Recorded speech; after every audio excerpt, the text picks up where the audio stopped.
So this is how the style comes. Now let us come to the ovary. Inside the ovary, what is the different types of arrangements? Now when there are 2, 3, 4, 5 or any number of carpels and all of them are united into a syncarpous condition, then all of them may be united to form a single chamber that is known as unilocular. Unilocular, that means a single chamber. Single chamber, and this is commonly found in case of members of a Fabaceae family, where all the pulses they belong to this. So in this case, the entire only one chamber is there, that is unilocular. But it may be also bilocular. Bilocular means there will be two chambers. Two chambers. So this is like this. That means here there are two chambers. So this is commonly found among the members of Solanaceae family. It may be trilocular. Trilocular, that means there will be three chambers. Three chambers, and this is commonly found in case of Liliaceae family. All the members of Liliaceae family, to which the allium, then this tulip and colchicine, even Dracaena, Euca, they belong to this family. And it may be pentalocular. That means there will be 5 chambers, and this is commonly found among members of Malvaceae family. Malvaceae family, to which the China rose, cotton, lady's finger belong. So in this case, it will be divided into 5 chambers. 5 chambers, pentalocular.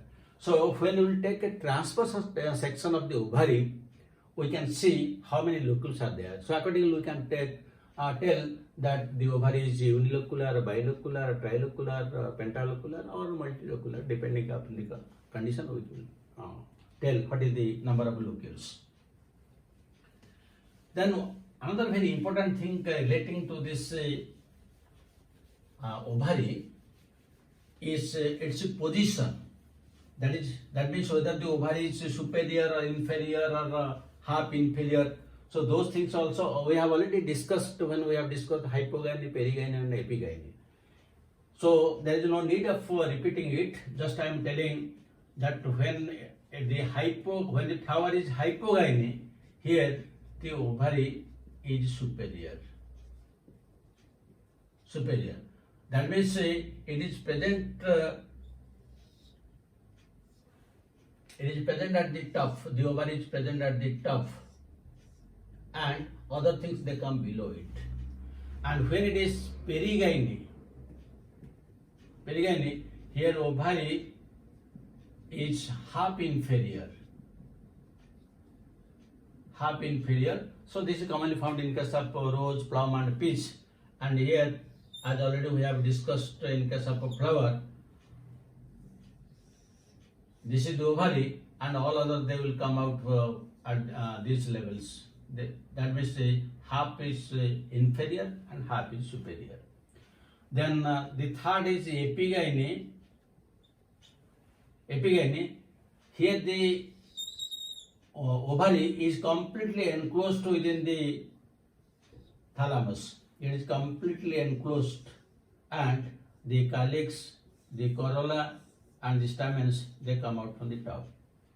So this condition also it is found among members of the Asteraceae family, to which sunflower, marigold belongs, and all the members of a Cucurbitaceae family like Cucurbita, cucumber, all this they belong to this category. So this is the position of ovary. If the flower is hypogynous, ovary is superior. If the flower is perigynous, ovary is half inferior. If the flower is epigynous, then the ovary is inferior. Then another aspect that we will discuss is placentation. That is very important from examination point of view. Placentation. So what is the meaning of placentation? Placentation means the mode of arrangement of placenta. Or you can tell that the mode of arrangement of ovules, because the ovules are attached to the ovary by means of placenta. So the definition of placentation we can tell that is mode of arrangement of placenta, or we can tell ovules inside ovary. Because if ovary is the mother, then ovule is the child, and the connection between mother and child is placenta. So from the ovary, the placenta comes out, and at the tip of the placenta, the ovules are present. So that is why we can tell the mode of arrangement of placenta is placentation, or the mode of arrangement of ovules inside the ovary is known as placentation. Now this placentation is of different types depending upon their mode of arrangement. So number one is marginal. This is commonly found among all members of Fabaceae family.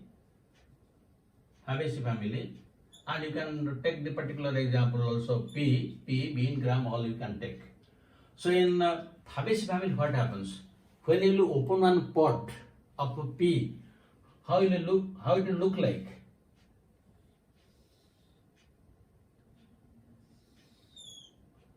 When we are opening a pea pot, it will look like this, and then it is completely unilocular, and these are the placentas.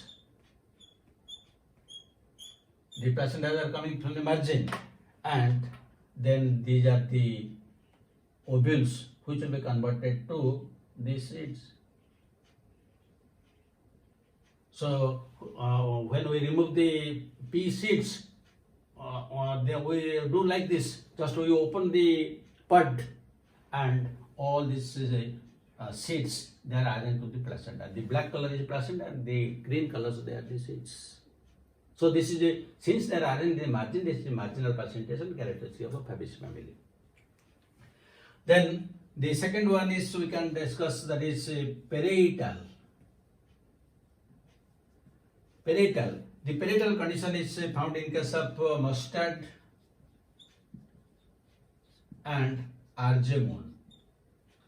And from the name you can guess, parietal means it arises in the periphery. So in this case what happens, suppose this is one bicarpellary condition but unilocular. Bicarpellary but unilocular. One chamber is there. This is one carpel, this is one carpel. So bicarpellary, but chamber is one. So these are the margins. Now how these are attached? This is one placenta, this is one placenta. So you see here one seed is attached, and here one seed is attached. And there may be possibility, because this is found in case of the Brassicaceae family, sometimes you will find there is a false septum like this, false septum. This is also known as a rhiplum, but it has no connection with this placentation. Sometimes it appears that it is bilocular, but actually it is not bilocular. There is a false septum, so it gives that appearance, but it is unilocular. And you see, the seeds are attached at the periphery, so it is parietal placentation. Then come to the third type. The third type is axial placentation. So this axial placentation is usually found in lemon, or you can tell citrus. Then you can find it in case of tomato, and also you can tell hibiscus or China rose. And tomato, that means all the members of Solanaceae family. Hibiscus means all the members of Malvaceae family. That is not only China rose, also lady's finger and cotton, the melancholis. So in this case, what happens? In this case, it is pentacarpellary and pentalocular. Pentacarpellary and pentalocular. That means it is divided into 5 chambers. Pentacarpellary, pentalocular. And the ovules, they arise from this axis. Ovules are coming from the axis. So this is axial placentation. When we will take a section of the China rose, we will find like this. But when we take a section of the tomato or any other that belonging to Solanacea family, that is bicarpellar and bilocular. So in that case,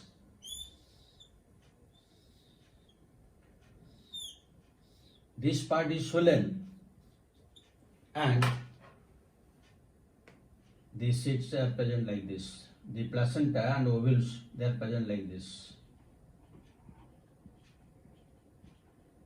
So you see, this is bicarpellary, bilocular, but axial placentation. But this is pentacarpellary, pentalocular, and axial placentation. In both cases, they are present in the axis, so it is axial placentation. Now, the next one is precentral.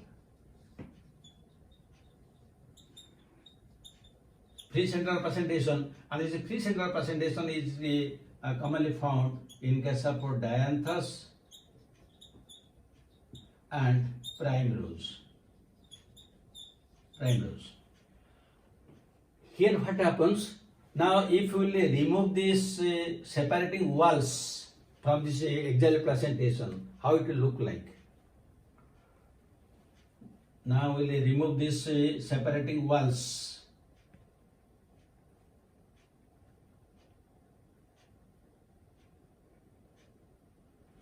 Now the separating walls are removed.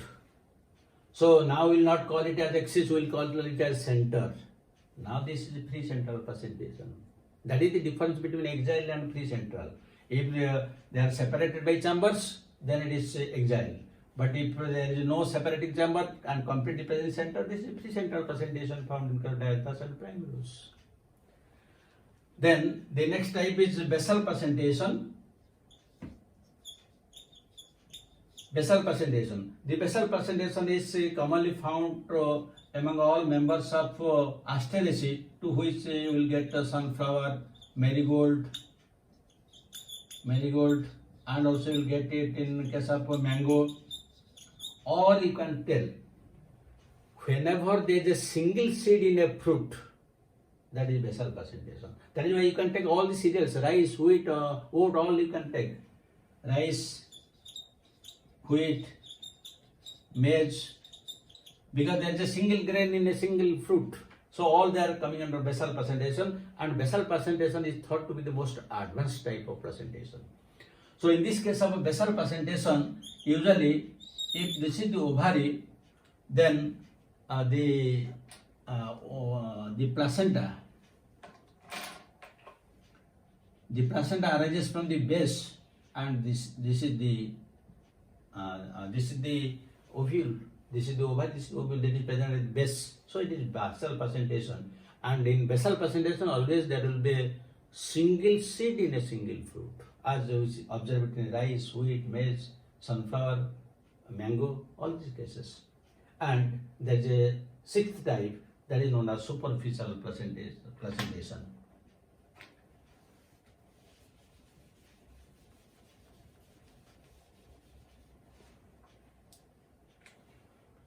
Sixth type is known as superficial placentation. So this superficial placentation is commonly found in case of nymphae. Nymphae, that is a water lily. And another example, you can take pomegranate.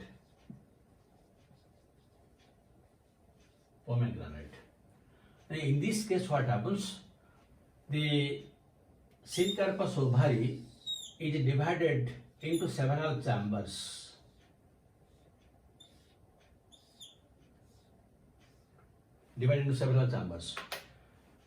Now, from the walls of these chambers, usually the placenta arises on both sides. You have seen it in case of pomegranate, whitely marked.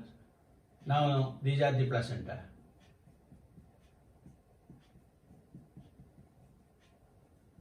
So when these are the placenta, then naturally the ovules should be there at their tips.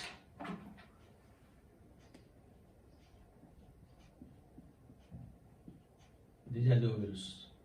That means the ovary is partitioned into several chambers, and the placenta and ovules, they come out from the walls of the different chambers. This you will usually find in case of a pomegranate as well as a nymph. This is known as superficial placentation. So among all, these are the different types of placentation. This is very important from examination point of view, both in the diagrams as well as the examples. So this is all about the different holes of the flower that this androecium and gynoecium we have discussed here. Now let us discuss some questions.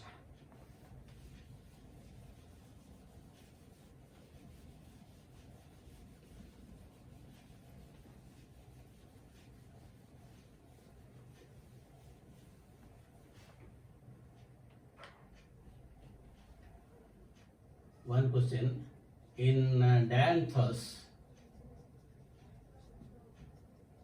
the type of placentation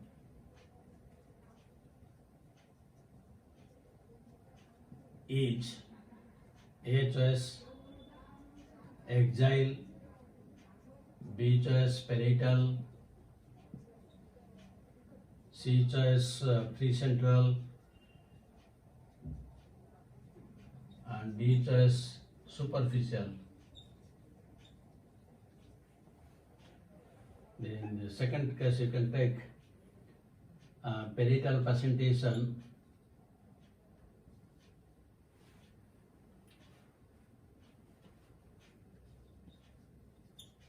Parietal placentation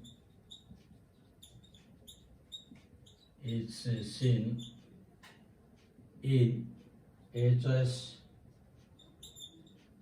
mango, then B choice you can take mustard, C choice citrus, and D choice you can take that is nymph. So usually these are the two type of questions which are usually asked in all type of national examinations. I hope now your idea regarding the different conditions of the androecium and gynoecium is clear. Thank you very much for watching the video. God bless you. Have a good day.